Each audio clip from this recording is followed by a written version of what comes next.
B117।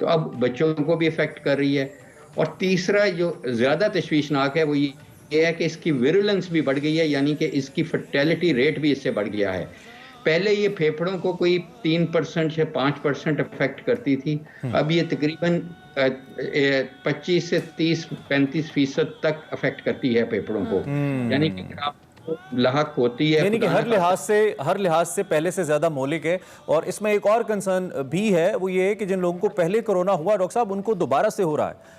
بہت سارے ایسے کیسز سامنے آ رہے ہیں اب کہ جن کو پہلے کووڈ ہوا وہ ریکور کیا, اب دوبارہ سے ہو رہا ہے. تو یہ بھی چونکہ وائرس میوٹیٹ کر رہا ہے اسی کی وجہ سے. جی نہیں, یہ ایکچولی یہ تو شروع سے ہی ایسا ہے کہ یہ سمجھنا کہ آپ کو جب کرونا ہو گیا تو آپ امیون ہو گئے, ایسا بالکل نہیں ہے. کیونکہ کرونا ہونے کے بعد آپ اینٹی باڈیز ضرور بناتے ہیں مگر وہ نیوٹرلائزنگ اینٹی باڈیز نہیں ہوتی. تو اس لیے اگر آپ کرونا سے الحمدللہ ریکور کر گئے ہیں تو آپ کو اتنی ہی احتیاط بلکہ ان سے زیادہ کرنی پڑے گی جن کو نہیں ہوا, کیونکہ جو پروٹیکٹ کرتی ہے چیز آپ کو نیوٹرلائزنگ اینٹی باڈیز ہیں, اور جو بیماری کے بعد بنتی ہیں یہ نان نیوٹرلائزنگ اینٹی باڈیز ہیں. ویکسین کے بعد ہم کوشش یہ کرتے ہیں کہ آپ کی نیوٹرلائزنگ اینٹی باڈیز بنیں.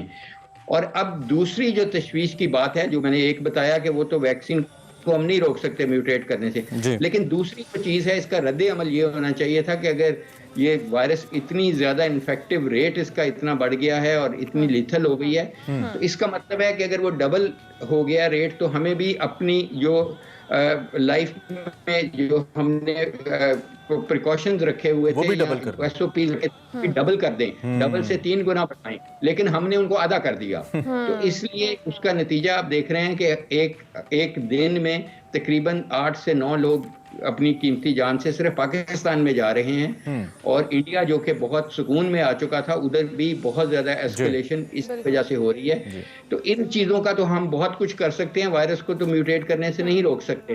تو اس کا یہ بہت ضروری ہے کہ ہم, یہ ٹائم ہے مہینہ رمضان کا جو رحمتوں والا ہے, ایک تو اللہ سے دعا کی جائے, نہ اللہ کی مرضی سے بغیر یہ وائرس آئی ہے نہ جائے گی, اور دوسرا یہ جانیں بچانے کا مہینہ ہے. اللہ تعالیٰ نے ہمیں موقع دیا ہے کہ ہم اپنی خواہشات کی قربانی کریں بجائے لوگوں کی جانوں کی قربانی یا اپنی جان کی قربانی کریں.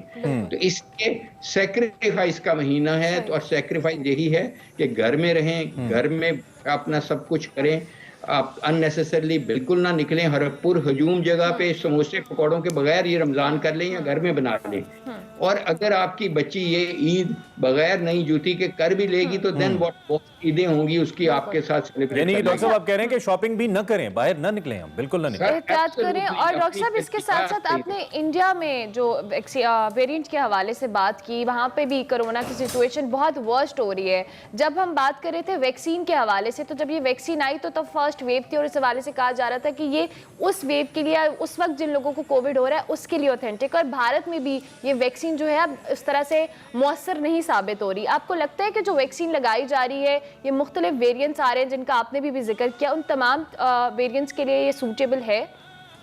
دیکھیں, سمجھنے والی چیز ہے, جو ویکسین جتنی بھی ہیں, 182 ویکسینز ہیں, ان میں سے ہم کوئی 5 کا ٹرائلز کر رہے ہیں اس وقت, اور جتنی بھی ویکسینز ہیں ان کا افیکٹ وائرس کے اگینسٹ نہیں ہوتا. ان کا افیکٹ اسمبلی سسٹم پہ ہے, جو وائرس کے اوپر کانٹے ہیں یا سٹڈز ہیں جن کو ہم سپائک کہتے ہیں, سپائکس, ان کو ڈیمیج کرتی ہے. تو اینٹی سپائک اینٹی باڈیز بناتے ہیں ہم, اور اس لیے یہ ہو سکتا ہے کہ یہ ویکسین موسٹ لائکلی مؤثر رہیں گی, اس لیے کہ اٹیچمنٹ سسٹم اس کا میوٹیٹڈ وائرسز یا جو ویریشنز آ رہی ہیں اس کے بعد شاید اس کا پھیپھڑے کو لگنے کا میکنزم وہی رہے گا جس کو ہم انہیبٹ کر رہے ہیں. دوسرا, یہ ابھی ٹو مچ پری میچور ہوگا کنکلوڈ کرنا کہ میوٹیشنز کے ساتھ کیا ہوگا. اس وقت right now as a speak تو ہم ایک ٹرائل کر رہے ہیں جو این ہوئی کا ہے, جو ZF2001, اور اس میں ہم ایگزیکٹلی یہ چیز دیکھ رہے ہیں کہ پاکستان میں کتنی میوٹیشنز ہیں. ہمارے خیال میں 30% ابھی بھی یو کے سٹرینز ہیں, اور یہاں پاکستان میں بھی جی پی سٹرین اور یہ کے پی کے سٹرین, پنجاب سٹرین فرق ہے. ڈاکٹر صاحب مختصراً بتا دیجیے گا, بچوں میں یہ وائرس لگ تو رہا ہے, کیا بچوں میں ریکوری ایڈلٹس کی نسبت بہتر ہے یا زیادہ کرٹیکل ہے؟ لیکن بچوں کا افیکٹ فرق ہے, بچوں کی انفارچونیٹلی ڈیتھ بھی ہوئی. بچوں کو یہ ہمیشہ سے لگتا تھا لیکن اتنی فریکوینسی نہیں تھی. پہلے بچوں کو کواساکی ڈیزیز جس کو ہم کہتے ہیں وہ ہوتی تھی کہ بچوں کو لگتا تھا 6 ہفتے وہ ٹھیک رہتے تھے, 6 ہفتے بعد ان کے ہارٹ کے نالیوں کو اٹیک کرتا تھا اور ان کی ڈیتھ ہوتی تھی. اب